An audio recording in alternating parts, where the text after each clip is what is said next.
programang ito ay rated SPG. Striktong patnubay at gabay ng magulang ang kailangan. Maaaring may masiselang tema, lengguwahe, karahasan, sexual, horror o droga na hindi angkop sa mga bata. Binunyag ni Eric na sinabi sa kanya ng anak na si Justin na matagal nang alam ni Zoe na hindi siya totoong tanyag. Alamin natin. Welcome back sa aking channel. Mga kaganapan sa abot kamay na pangarap. Napaka-intense nga ng mga kaganapan sa abot kamay na pangarap. Naabutan ni Annalyn si Zoe na umiiyak habang kausap si RJ at si Lynette. Kaya nagtataka si Annalyn kung bakit umiiyak ang pekeng kapatid niya na si Zoe. Nag-inarte nga si Zoe na pakunwari na nabigla sa revelasyon ni RJ sa kanya na hindi talaga siya tunay na tanyag. At tumakbo palayo si Zoe. Nagpunta si Zoe sa rooftop ng Apex para mag-iiyak. Kinabahan si Zoe kung ano na ang gagawin niya ngayong alam na ng daddy niyang si RJ na hindi siya tunay na tanyag. Sinundan ni Annalyn si Zoe dahil nag-aalala si Annalyn para kay Zoe. Bukod nga doon ay nagtataka si Annalyn kung bakit umiiyak si Zoe habang kausap si Lynette at RJ. Pagdating ni Annalyn sa rooftop, nakita niya si Zoe na iyak ng iyak. Tinanong ni Annalyn si Zoe kung ano ba ang nangyari. Dito na nga humarap si Zoe at hinarap si Annalyn. Galit na galit si Zoe kay Annalyn na sinabi na masaya na raw ba si Annalyn dahil siya lang ang tunay na tanyag at pekeng anak lang ni RJ si Zoe. Hindi maintindihan ni Annalyn kung ano ang pinagsasasabi ni Zoe. Wala pang alam si Annalyn sa nangyayari at kung ano ang sinasabi ni Zoe na hindi siya tunay na anak ni RJ.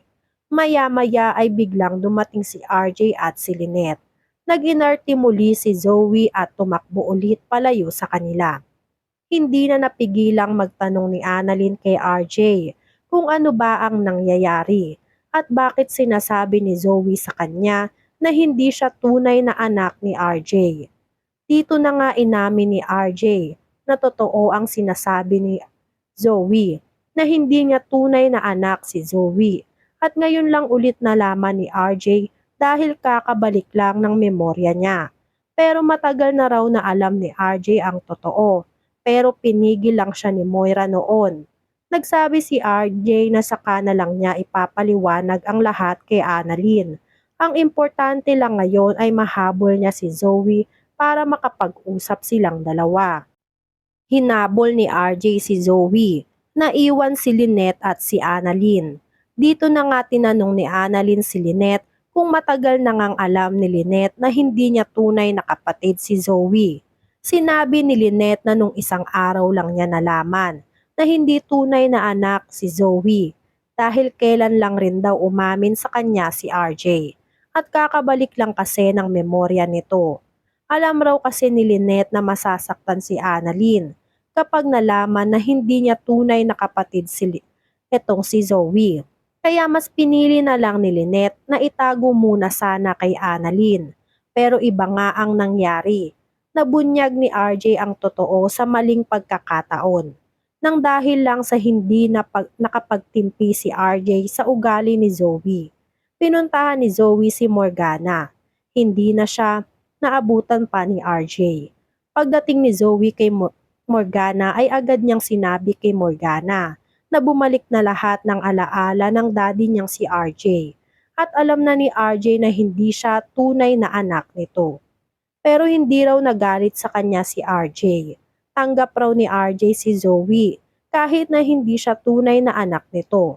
Ang buong akala raw kasi ni RJ ay walang alam si Zoe at si Moira lang lahat ang may pakana at nanloko sa kanilang lahat. Inutusan ni Morgana si Zoe na magpanggap na lang sa harap nila RJ. Magmakaawa daw o magpaawa raw si Zoe sa kanilang lahat. At kung maaari ay magpanggap raw si Zoe na tatalon sa isang mataas na lugar para lang mapansin siya at mapatunayang kunwaring nasasaktan si Zoe sa nalaman niya na hindi siya tunay na anak ni RJ. Gawin raw ang lahat ni Zoe para ipakita na los at desperada si Zoe. Tinuruan ni Morgana si Zoe na magpasagasa o kaya naman ay magpakahulog ito sa hagdanan para mapaniwala ang lahat na wala siyang alam sa ginawa ni Moira na pagtatago ng pagkatao nitong si Zoe. Kinausap ni RJ si Giselle. Inamin na ni RJ sa atin niyang si Giselle na nanumbalik na ang alaala niya. At naalala na ni RJ na hindi niya tunay na anak si Zoe. At may katunayan raw si RJ dahil pina-DNA test niya noon si Zoe. At hindi nag-match ang dugo nilang dalawa. Nagimbal si Giselle sa nalaman niya. Kung kailan nga naging okay na sila ni Zoe ay saka pa nalaman na hindi niya pala tunay na pamangkin si Zoe. Dito na nga natanong ni Giselle na kung hindi si RJ ang ama ni Zoe ay sino kaya ang totoong ama nito. Nagsabi si RJ na ganun rin raw ang iniisip niya ngayon kung sino ang nakabuntis kay Moira noon dahil pinaako ni Moira sa kanya si Zoe kahit hindi naman pala siya ang nakabuntis kay Moira. Gumawa na nga ng eksena itong si Zoe. Nagpunta si Zoe sa lamay ni Justin. Hindi pinapansin ni Zoe lahat ng nasa paligid niya. Dahil nagpapanggap na ulit si Zoe na nasasaktan siya sa nalaman niya. Pinagmamasdan lang si Zoe nila Annalyn. Nasasaktan si na Annalyn para kay Zoe. Hindi pa rin nagbago ang tingin ni Annalyn kay Zoe. At tinuturing pa rin ni Annalyn na tunay na kapatid si Zoe. Samantala, umakyat nga sa taas ng rooftop si Zoe para ituloy na ang plano nilang dalawa ni Morgana. Pilit pinapababa si Zoe ng mga nakakakita sa kanya.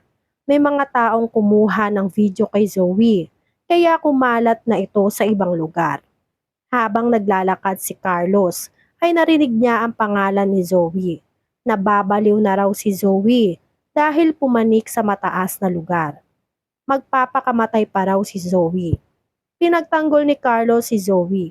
Huwag raw tatawagin na baliw si Zoe dahil hindi raw baliw ang anak niya. Nagulat ang lalaki na inaway ni Carlos kung bakit tinawag ni Carlos na anak si Zoe. Sa kabilang banda, nagpanik na lahat ng tao dahil sa ginawa nitong si Zoe. Maging sina Annalyn ay pinapababa na si Zoe. Kinausap ni Giselle si Eric. Inamin ni Giselle na hindi pala niya tunay na pamangkin si Zoe. At ngayon raw ay malungkot si Zoe dahil nalaman niya na hindi siya tunay na anak ni RJ. Nagulat naman si Eric. Inamin ni Eric kay Giselle na ang sabi raw ng anak nilang si Justin ay matagal nang alam ni Zoe na hindi siya anak ni RJ. Dito nga mas nagimbal si Giselle. Ang ibig sabihin nga ay niloko lang sila ni Zoe sa mahabang panahon. At kung hindi pa sinabi ni Eric sa kanya, ay patuloy silang lolokohin ni Zoe. Ano kaya ang susunod na hakbang ni Giselle? Yan nga ang mga kaganapan at mga dapat nating abangan dito sa Abot Kamay na Pangarap.